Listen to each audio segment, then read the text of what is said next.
comment les transformations en cours des territoires se traduisent-elles pour la gestion de l'eau et de l'assainissement? Quelles conséquences en termes de gouvernance? Et enfin, quelle contribution des acteurs publics de l'eau dans l'ébauche du service public de demain? Pour en parler, j'invite donc à me rejoindre sur scène les premiers intervenants, en l'occurrence Hervé Paul, qui est donc vice-président FNCCR, vice-président de la métropole Nice-Côte d'Azur, chargé de l'eau et de l'assainissement, aussi président de la régie Eau d'Azur et maire de Saint-Martin-du-Var. Bonjour Hervé Paul. Emmanuel Dupont, qui est expert conseiller transformation de l'action publique et territoire à l'Agence nationale de la cohésion des territoires. Et enfin, Pascal Sokolov, directeur général de la Fédération nationale des collectivités concernantes et régies, la FNCCR.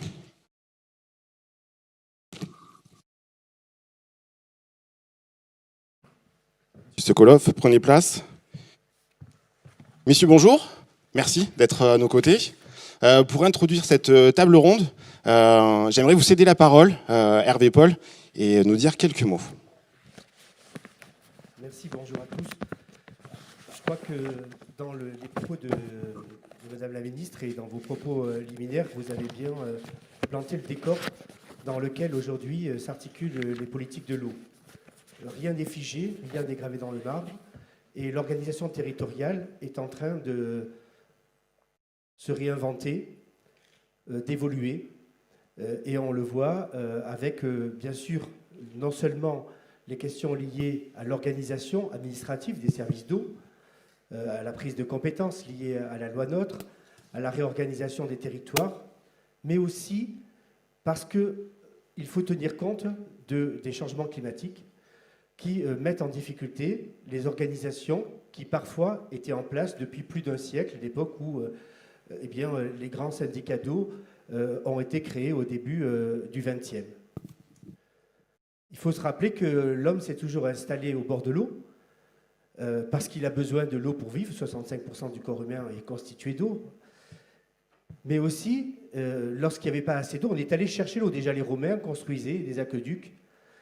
Et aujourd'hui, eh bien, dans le nord de la France, des grands syndicats d'eau construisent, comme les Romains, des aqueducs pour amener l'eau là où on en a besoin et là où il n'y en a pas assez. Donc l'histoire est un éternel recommencement avec des enjeux et des obligations qui sont différentes, bien sûr. Aujourd'hui, on doit garantir la continuité du service de l'eau, mais on doit aussi garantir la qualité de ce service avec une organisation administrative qui est un peu moins concentrée qu'à l'époque des Romains, et donc avec la nécessité de faire en sorte que les agents du territoire, que les partenaires de chaque territoire s'entendent, se comprennent pour porter des politiques qui soient cohérentes à l'échelle des grands territoires, mais aussi à l'échelle plus locale de l'organisation du service. Voilà, c'est dans ce contexte de grande modification, je crois, que s'inscrit aujourd'hui la politique de l'eau. Et puis, dans ce contexte mouvant, on pourrait évoquer dans les grands changements quand même les coûts qui ont été portés au modèle français de l'eau. L'organisation en 6 grands bassins hydrologiques avec les agences de l'eau, qui étaient quand même des agences de financement du petit cycle de l'eau, qui, depuis le 11e programme, aujourd'hui, financent bien d'autres choses que l'eau. Hein, moi, je disais au comité de bassin, on est passé du l'eau paie l'eau à l'eau paie l'eau et la biodiversité, et bientôt c'est l'eau paie la biodiversité et plus l'eau. Hein, on ne va pas revenir sur... En fait, donc ce contexte-là, il change. Et donc, les prélèvements qui sont effectués par l'État, enfin par ces agences sur les factures d'eau ne diminuent pas. Par contre, l'État diminue les capacités des agences à intervenir avec le fameux plafond mordant, avec donc toutes ces contraintes qui viennent aujourd'hui diminuer les capacités d'intervention, si bien que on s'aperçoit qu'en pleine crise sanitaire, il faut que les agences mettent en place un plan de rebond pour permettre de venir financer en urgence des services d'eau et d'assainissement, parce qu'aujourd'hui, les collectivités, avec en plus la paralysie liée au phénomène des élections municipales reportées, ne permettent pas de financer des investissements qui sont pourtant programmés et nécessaires à la continuité du service de l'eau. Voilà ce contexte qui bouge. Et puis, dans ce contexte, j'allais dire, il y a un élément aussi majeur de la réorganisation des services de l'eau, c'est la dynamique de la municipalisation des services de l'eau. Depuis les années 2010, ça a été dit par Christophe, mais de nombreuses collectivités ont fait le choix de ne plus déléguer le service de l'eau, mais de l'assumer en direct en créant une entreprise publique de services de l'eau. La plus médiatique de ces évolutions a été bien sûr celle de la ville de Paris, mais d'autres ont suivi. Bon, c'est le cas de la métropole de Nice, c'est le cas de bien d'autres, et d'autres sont en cours non seulement de réflexion, mais pas pour la réflexion sur le choix, la réflexion sur la mise en œuvre. Donc ce mouvement-là, c'est pas quelque chose qui est arrivé par hasard. Il y a eu dans le paysage politique de l'eau en France des événements marquants. On ne va pas stigmatiser Grenoble, mais comment ne pas penser à Grenoble ou à Bordeaux, les difficultés qu'il y a pu y avoir. Donc, on a à la fois une exigence plus forte de la part de la population, de savoir ce qui se passe, d'être acteur du service public. Donc il y a cette notion de proximité par rapport à l'abonné, par rapport à la personne qui le consommateur. C'est pas un mot qui est devenu comme ça. Les gens ont envie d'être acteurs de leur consommation. Et comment le faire si ce n'est pas en ayant justement cette proximité liée aux élus. Et on entendait encore ce matin la défiance que peuvent avoir les élus par rapport la population par rapport aux élus nationaux et la confiance qu'ils peuvent avoir envers leurs maires qui sont, comme le dit la phrase célèbre, à portée de gifle. Mais c'est ça, c'est cette proximité aujourd'hui qui manque et qui fait sens. Et cette proximité, elle est garantie par le choix de la gestion publique de l'eau. D'abord parce que c'est un engagement sur le long terme, et puis parce que c'est aussi la proximité des élus qu'on contrôle tous les 6 ans et qu'on rencontre tous les samedis sur le marché.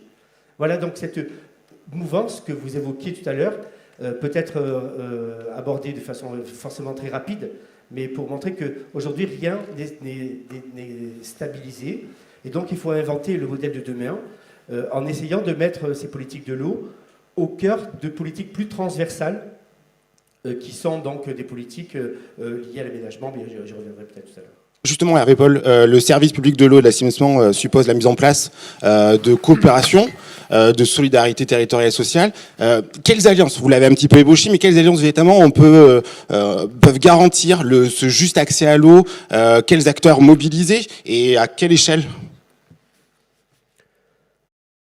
Alors, le secteur du périmètre pertinent, c'est une question qui est sans cesse revisitée. On voit bien que le périmètre pertinent dans l'eau, enfin, je veux dire, tant que l'eau descend, la logique, c'est de s'intéresser à ce qui se passe en haut pour savoir ce qui va peut-être se passer en bas. Simplement, ce périmètre hydrologique, il n'est pas forcément compatible avec les périmètres administratifs. Et puis, par le poids de l'histoire, on a aussi des transferts d'eau qui vont au-delà de ces logiques de bassin hydrographique. Ce qu'il faut, c'est essayer d'avoir autour de la table tous ceux qui sont concernés par les choix stratégiques apportés. Et ces choix stratégiques, ils sont en train d'évoluer. Parce qu'à l'époque, on raisonnait par rapport à la ressource qu'on pouvait avoir localement. Et aujourd'hui, avec les changements climatiques, on est obligé de prendre un peu de recul et d'aller voir plus loin. J'évoquais le cas du Nord, mais c'est le cas dans d'autres territoires. Aujourd'hui, on est obligé de raisonner à une échelle plus importante pour pouvoir, notamment sur les bandes urbaines denses, garantir une double alimentation en eau. C'est-à-dire que si, parce qu'on a un problème de stress hydrique sur une ressource, si on a des périodes d'étiage qui sont aujourd'hui de plus en plus importantes, mais aussi de plus en plus précoces. Avant, on avait des étiages, je prends l'exemple des Alpes-Maritimes, qui arrivaient vers la fin septembre, début octobre. C'est une période où on consomme moins d'eau. Aujourd'hui, on a des étiages qui se rapprochent du mois de septembre, où il y a encore beaucoup de touristes. Alors cette année, il y en a beaucoup moins, évidemment. Mais les consommations d'eau sont importantes, parce qu'il ne pleut pas. Pendant 2 mois, 3 mois, on n'a pas une goutte d'eau. Donc si on n'organise pas le service pour avoir 2 ressources, eh bien, on va se retrouver dans un moment où on va faire des tours d'eau, quoi, comme on le fait aux Antilles ou dans bien d'autres pays. C'est pas ça la qualité du service. Donc, on est obligé de faire des maillages, on est obligé de voir l'interconnexion avec une vision supra qui nous permet d'aller chercher l'eau plus loin et en même temps d'assurer des solidarités entre territoires qui n'avaient pas besoin d'organiser ces relations avant. Donc, c'est le cas entre des EPCI. La métropole est partenaire de la communauté d'agglomération d'Antibes, Sophia Antipolis, mais aussi de Menton. Et les 2 tiers de l'eau qui est consommée par la principauté de Monaco, au mois de juillet-août, en pleine période d'étage, sont livrés par la région d'Azur. Donc vous voyez, ces solidarités territoriales, elles sont indispensables si on veut assurer la continuité du service de l'eau. Comment animer les réflexions et les actions ? Eh bien, l'animation, à mon avis, elle se situe à 2 niveaux. Le premier niveau, c'est le niveau, j'allais dire, du portage politique. C'est-à-dire que vous ne pouvez pas expliquer ou imposer à la population des modifications dans l'organisation du service si les élus qui vont prendre la décision, déjà, n'ont pas maîtrisé les enjeux et ne sont pas conscients des conséquences des décisions qu'ils vont prendre et donc des effets que ça va provoquer. Je vais prendre l'exemple de la tarification. Dans le cadre de... Alors, bon, je reviendrai peut-être tout à l'heure sur la tarification, mais sur l'organisation du service. Le fait d'acheter ou de vendre de l'eau en gros à des territoires voisins nécessite des investissements, nécessite de modifier les relations. Bon, si déjà les élus du territoire qui vont lancer la démarche ne connaissent pas tous les enjeux, comment ils vont pouvoir expliquer à leurs voisins que ben non, il faut s'organiser différemment. Un enjeu majeur aussi de cette décision et de ce portage politique, c'est les fameux plans territoriaux de gestion de l'eau, les PTGE, qui donc découlent de la mise en œuvre la deuxième phase des assises de l'eau, dont l'objectif est d'en signer 50 en 2022, enfin, et 100 50 en 2020 et 100 en 2022. L'objectif, c'est quoi? C'est de mettre autour de la table tous ceux qui consomment de l'eau,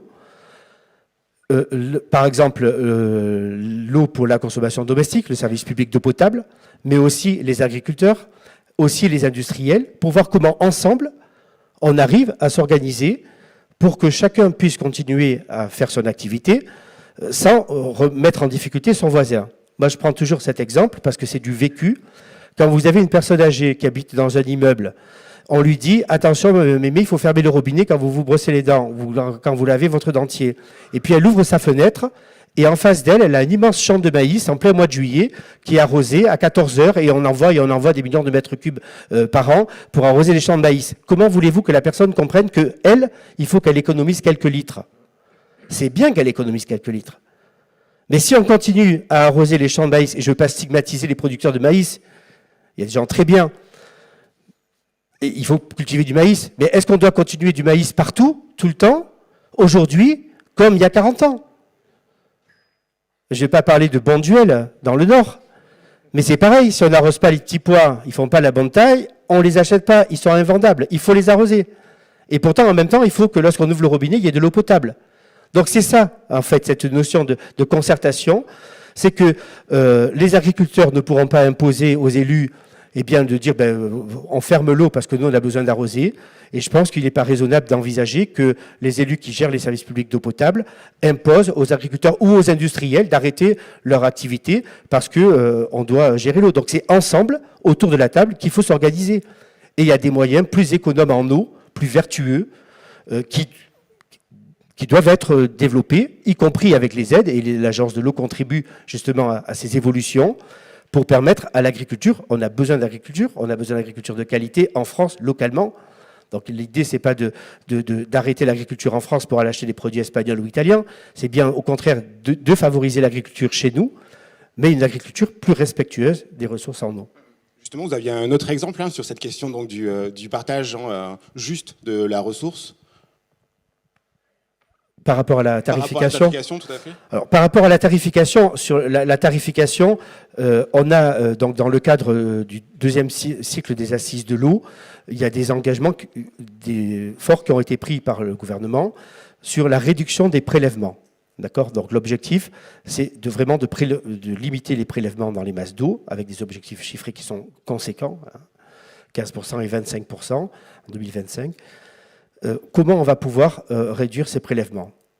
Et donc, avec le ministère et avec donc, Idealco, la FNCCR donc, pilote un club des bonnes pratiques, qui s'appelle le club des bonnes pratiques pour les économies d'eau et la tarification incitative, qui est d'abord une plateforme d'échange. Sur nos territoires, il y a des tas d'élus, il y a des tas de services publics d'eau qui ont pris des initiatives intéressantes pour essayer de responsabiliser les abonnés à la limitation des consommations d'eau. Donc il faut déjà qu'on connaisse ce qui existe. Il faut qu'on partage ces données et si possible qu'on ait la capacité de mesurer l'impact que ces décisions ont produit. Ensuite, il y a des tables rondes qui sont organisées. La semaine dernière, mercredi dernier, nous avons lancé la première table ronde sous forme dématérialisée. Bernard Baraché peut témoigner, comme bien d'autres qui ont participé. L'idée, c'est par thématique d'essayer de voir un peu quel est à la fois l'état de la science et quelle est la volonté des acteurs. Et puis, ensuite, l'idée, c'est de produire assez rapidement des fiches techniques qui puissent être adaptables au territoire. L'idée, ce n'est pas de trouver la bonne tarification qu'on va appliquer partout en France. Il n'y en a pas. S'il y a un truc dont je suis sûr, c'est qu'il n'y a pas une tarification qui peut répondre aux problèmes en France, parce que chaque territoire est différent. Si vous avez une ville comme Paris, dont la consommation d'eau a baissé de 7% pendant le Covid, vous avez des territoires où la consommation d'eau a augmenté. Chez nous, ça a baissé de 1%. Donc vous voyez bien que ce n'est pas les mêmes personnes qui utilisent l'eau. Vous avez des stations de ski. L'année où il n'y a pas de neige, il n'y a pas de consommation. L'année où vous avez la neige, vous avez des consommations. Le vendredi, la consommation, elle est en haut. Le lundi matin, elle est en bas. Puis pendant les vacances scolaires de Noël et de février, vous êtes au taquet. Le lendemain, il n'y a plus rien. Donc, il faut adapter et on ne peut pas mettre en place la même tarification. La question des résidences secondaires. Comment on fait? Et puis, les associations d'usagers disent... Oui, mais est-ce que cette part fixe, quand même, elle a du sens? Est-ce qu'il ne faudrait pas que la totalité de la facturation soit à la part variable? Oui, mais alors comment on fait pour financer les services dans les zones touristiques, où il y a très peu de mètres cubes vendus, mais ils sont tous vendus en même temps? Vous voyez, il n'y a pas une solution, il y a des usages, il y a des territoires. Par contre, ce qu'il faut, c'est que chaque territoire se dise quelles sont les décisions que je peux prendre pour diminuer les consommations. Et là, je vais prendre un exemple que je connais bien, c'est celui de la métropole de Nice, où dans 19 communes des vallées de la Vésubie et de la Tinée, on n'avait pas de compteur. Les gens consommaient, donc étaient facturés au forfait. D'accord? Bien, on a investi, on a installé 7000 compteurs, on a investi 10 millions d'euros. En année pleine, on s'est aperçu que l'eau mise en distribution, avant on ne savait pas quelles étaient les consommations puisqu'il n'y avait pas de compteur. Par définition, c'est le principe du compteur, c'est de compter. Donc l'eau mise en distribution, par contre, on l'a comptée. Eh bien, à partir du moment où on a mis des compteurs, 30% de baisse de l'eau mise en distribution. Et ça, c'est de l'eau qu'on ne prélève pas dans le milieu naturel, en tête de bassin, hein, là où justement la biodiversité bénéficie pleinement de cette eau. Et puis l'infiltration et donc la recharge de nappes dans lesquelles on va après utiliser de l'eau sur la bande côtière. Super. Merci beaucoup Hervé Paul. On va passer à... J'aimerais vous laisser la parole pour conclure cette première table. Merci à vous Hervé. Merci. Je crois qu'il y a des choses très importantes et très différentes qui ont été dites, mais qui vont finalement tout dans le même sens. C'est-à-dire qu'on est un peu à la croisée des chemins, et que l'avenir s'écrit aujourd'hui. Alors on peut dire que c'est toujours comme ça, mais il y a eu des longues périodes où le cadre institutionnel était posé, le cadre organisationnel était en place, et en fait rien ne changeait à part la vie du quotidien. Aujourd'hui, c'est tous ces cadres-là qui sont à réécrire, et la question qui se pose aujourd'hui, c'est quel est l'intérêt d'avoir une gestion publique du service de l'eau et de l'assainissement. Alors moi, je repartirai du dernier témoignage qu'on a eu, qui est de dire que l'humain, ce n'est pas évidemment simplement des charges de personnel, mais c'est un savoir, c'est une expertise, c'est une partie du patrimoine de l'entreprise. Et malheureusement, on a vu que dans les dernières batailles qui ont eu lieu pour l'obtention de délégations de services publics, souvent, la masse salariale était un peu la variable d'ajustement du prix de l'eau. En clair, les suppressions de postes permettaient de faire des gains de productivité qui permettaient donc de rendre le contrat attractif par une annonce de la baisse du prix de l'eau. Le choix qui a été fait à la métropole de Nice-Côte d'Azur et qui a été porté par Christian Estrosi dès le jour de l'annonce de la création de la régie, ça a été de dire qu'on n'allait pas faire de sacrifice sur la masse salariale et donc sur les personnes qui allaient être intégrées, puisque la totalité des agents ont été repris en maintenant leurs avantages collectifs et individuels.